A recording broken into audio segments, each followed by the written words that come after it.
Well, hello, my YouTube friends and family. So today we're going to do lot 4 of 10 books for $2. This is a book called But Not to Keep by Roger Kahn. It's a 1979 paperback. And this is what the book looks like. And then this is the synopsis of the book. A stormy marriage ends in bitter divorce, and a young boy who needs both his parents is cruelly torn between them. Through the pain and fury, father and son move slowly, cautiously toward a new kind of love. As fragile as the sand castles they build on the beach together, then a beautiful woman enters their lives. This is the next book. It's called Flames of Glory by Patricia Matthews, and it is a 1982 book. This is what the book looks like.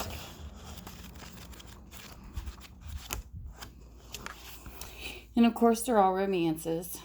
She was torn from the arms of love and imprisoned in the hot embrace of passion. Sultry Tampa crossroad for gallant soldiers of the Spanish-American War was the beloved home of young Jessica Manning.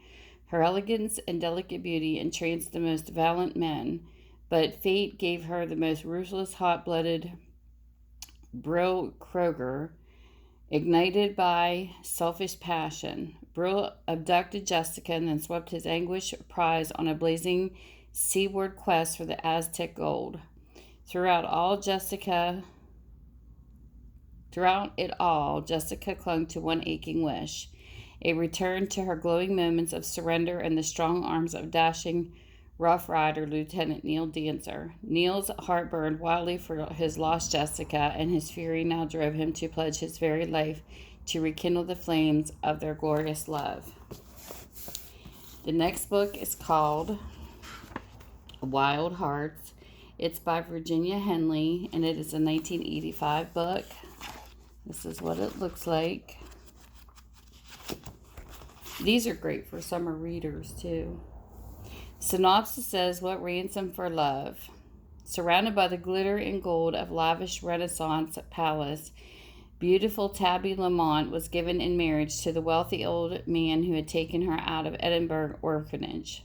Her true identity lay hidden in the past. Suddenly her future was filled with dangerous intrigue when on her wedding night she was kidnapped by Paris Cockburn, a Scottish lord called the Rogue. Tabby swore she would never submit to the bold abductor who would make her pawn in a game of royal power and conquest, but her resolve melted before the searing sensuality of this brazen rogue who held her at his remote Highland castle. Then from high in the castle's tower, the evil of a dark secret swept both toward a blazing destiny of violence and love, and a surging passion that promised to join two wild hearts forever into one. The next book is called Elusive Swan by Sylvie F. Summerfield, and this is a 1987 book. This is what it looks like.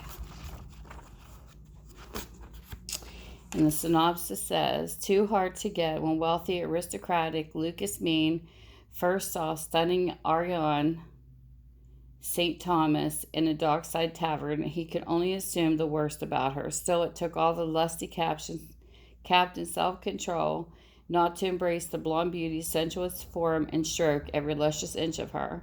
But as the evening passed and his blood grew hotter, Lucas found it more and more difficult to remember his mission was to capture the scoundrels who were raiding his ships, not to possess a chit who was mistress to all and loyal to none. Too easy to love. Amethyst-eyed Ariane fled to the shackles of an arranged marriage for the freedom of boisterous St. Augustine, only to be trapped by her own traitorous desires.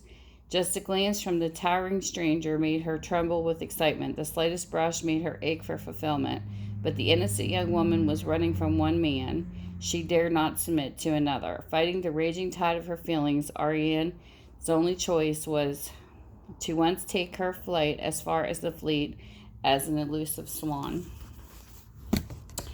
The next book is called The Dangerous Dandy by Barbara Cartland, and this is a 1974 book.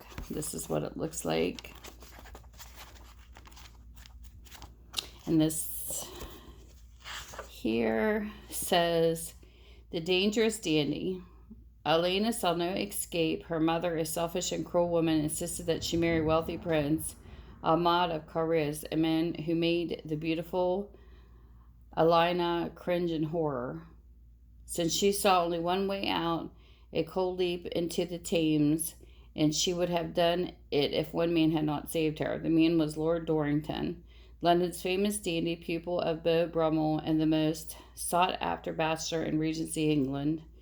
But now that the danger had just begun for Alana, hunted by the prince and his allies, she was trapped in a desperate web of agonizing fears, murder, and intrigue. Could Lord Dorrington save her one more time? There you go for that one. Then we have this book here. This is called They Call Her Dana by Jennifer Wilde. This is a 1989 book. It's got like a bend right there. This is what the book looks like.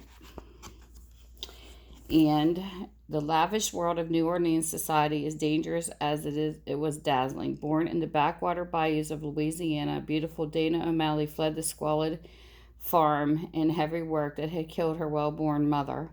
With the pride and intelligence that was her heritage, Dana soon achieved wealth, fame, and the avid attentions of 4 different men. Set against the glittering panorama of the 19th century South, here is the story of an indomitable woman who let no man stand between her and destiny, who would let nothing keep her from discovering the secret of her birth. That sounds interesting.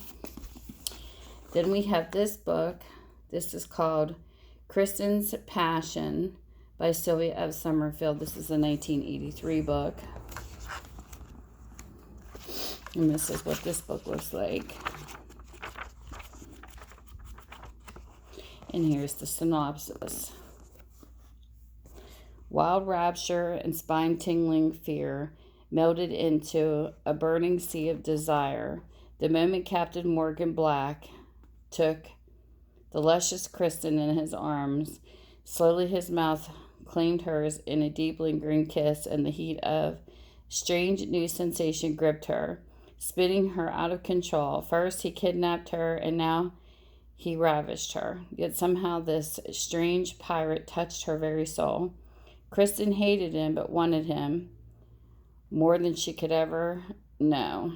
Untamed love and the sparks of ecstasy ignited fire when Morgan embraced the golden-haired Kristen. Her body was warm and supple, her lips soft and moist, and her innocent gray eyes so full of promise. Now that she was his prisoner, there was no doubt that he possessed her, and as his mouth sought hers in what he intended to be a kiss of punishment, it became instead a bond forever uniting him to the kiss of Kristens Passion. That's a cute book. Okay, so the next book is called Jenny, and this is by Ada Cook Lewis. And this is what the book looks like. And it says, Jenny, I must remember justice once more what Jenny Archer was and what she might have been. When, pen in hand, Jenny Archer inscribes these words, and so begins the story of one of the most tempestuous heroines of all time. Born the daughter of a crude and ruthless squire, the ingenious lass travels to the city to seek her fortune and her place in society. But London in 1748 was a dangerous place for a young girl without a title. Overflowing with pickpockets, footpads, street urchins, and lordly lechers, Jenny struggles to maintain her virtue for a time. Soon a dashing young nobleman sweeps her off her feet and into a soft bed, but Jenny's happiness is not destined to last long, as events whirl her from the dreaded asylum of Bedlam to notorious Newgate prison.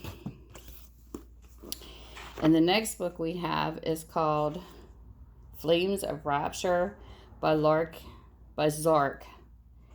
Eden, 1996. This is what the book looks like. And this is a synopsis. When lyric Sylive fled a bustling city for her summer retreat in Salem. It was a chance for a lovely young psychic to escape the pain so often associated with her special sight. She decided she'd use her free time to investigate a mysterious seaside house whose ancient secrets had long beckoned to her. It was there that Lyric stumbled upon David Langston, the house's viral new owner whose strong arms offered Lyric an irresistible temptation. But it was there that she discovered a dusty red coat, a centuries-old garment woven from the fabrics of love and devotion. From the time she first laid her gifted hands on the coat, Lyric was determined to unravel its tragic history and relive the timeless passion that had brought it into being. These books sound so good. This book is called Jewel by Jean Imes. This was a 1998 book. This is what it looks like. And this is the synopsis. Lost in a wager between her stepfather and the archaeologist Captain Ross Kilmarin, Stephanie Buchan is forced to marry the charismatic adventurer. Now she must accompany him on an excursion to Arabia and the oasis empire of a desert prince. As Stephanie and Ross begin to unearth stunning treasures from the barren sands, the blistering sun sparks an overwhelming passion between them. But Stephanie's cool beauty is also captivated Prince Hali Ahmed, who sees her as a sultry addition to his harem. Stephanie is enticed by all that Prince Hali's exotic desert kingdom has to offer, yet she cannot forget the sweet sensations Ross has kindled within her. And as Stephanie and Ross's desire for one another grows, so does Prince Hali's jealousy, for the prince has made a deadly vow to make Stephanie his. With the expedition and their lives in peril, Ross must risk his life for Stephanie, leaving her to wonder if their love will be buried forever beneath the sands of time. And that is the last in this bundle, in this lot. If you need to get a hold of me and you're interested in this, I'm in this bookstore and more on Facebook, you can message me through there, or you can send me an email. And thank you guys for spending time with me. I hope you enjoyed this video. If you do, like, share, and subscribe. Thank you. Bye. And have a great day.